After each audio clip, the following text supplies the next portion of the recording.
So here we have the Mini 3-door hatchback on a 66 plate. I'm going to start off by showing you inside the boot, and then we'll hop in and run through some controls on the inside from there.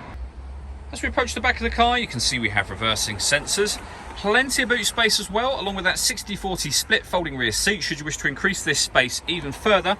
And then this tray section just here will lift and store behind those rear seats, giving you even more space again.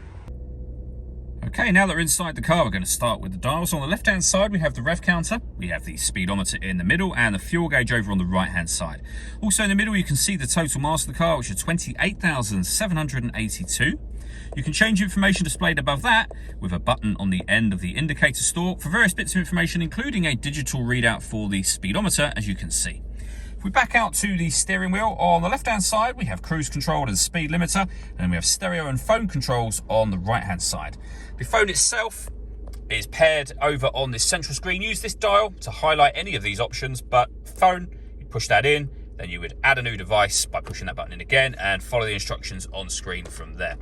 Back on the main menu, you can see that we've got the radio, of course. We have AM, DAB and FM radio available. If you listen to your own music, you do that under the multimedia heading, and you can see there that we've got USB and auxiliary input. So loads of ways to listen to your music in this car. Main volume for the stereo is just there, and you can access certain things, your phone, media and radio, for example, directly from these buttons rather than using that dial should you wish to do that. Below that, we have dual zone climate control, so you can adjust the passenger and driver temperature. You can increase, decrease the fan speed. You can determine what direction you'd like the air distributed in. Then that button will turn your air conditioning on when you're happy with those temperatures. Or hit auto. The car will now take control of the fan speed and the direction of the air to maintain those temperatures for you. Press auto again to put it back on your own settings. Below that, we can turn off traction control. We can start and stop the engine, and we can turn off the stop and start. This car is designed to cut out when it's stationary in traffic to save you fuel. That system is turned off at the minute.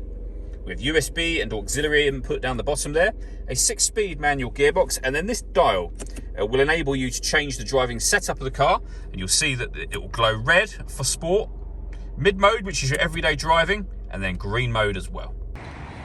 All that leaves me to say is thank you for taking the time to watch this video. If you'd like to come and see the car in person and have a test drive, please feel free to call any of our MJA sites. We'd love to hear from you soon.